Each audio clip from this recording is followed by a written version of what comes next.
टिक talker Ayesha गैलामना की गर्दन में गोलियां बाप और भाइयों के मशवरे से मारी गई।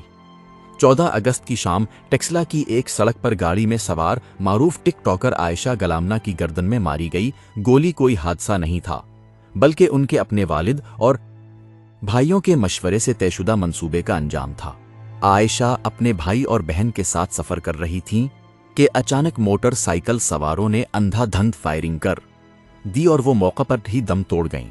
शुरुआत में आयशा के वालिद ने पुलिस के सामने मजलूम बनकर जायदाद के तनाज़ा का ड्रामा रिचाया और FIR दर्ज करवाई, लेकिन CCTV फुटेज और जदीद तफ्तीश ने जब झूठ की तहीं हटाएं तो असल कातिल उनके ख़ानदान वाले निकले, जिन्होंने गैरत के नाम पर आयशा को कत्ल की।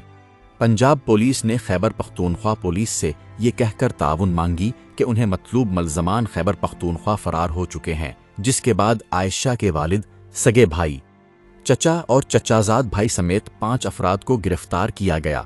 इब्तदाई तहकीकात से मालूम हुआ है कि आयशा को मुसलसल टिकटॉक वीडियोस बनाने से रोका जा रहा था और जब उन्होंने बात मानने से इनकार किया तो खानदान वालों ने मिलकर उन्हें कत्ल करने का फैसला किया, जिसकी जिम्मेदारी आयशा के चचाजाद भाई को सौंपी गई और उन्होंने आयशा को टेक्सला में गोली मारकर कत्ल किया।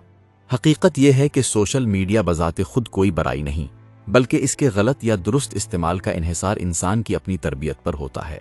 नौजवान इन प्लेटफार्म्स का इस्तेमाल जिम्मेदारी और इखलाकी हुदूद में रह कर करें। हुकूमत भी एक मजबूत और वाज़ेह पॉलिसी बनाए ताकि ऑनलाइन सरगर्मियों पर दुरुस्त चेक एंड बैलेंस रखा जा सके।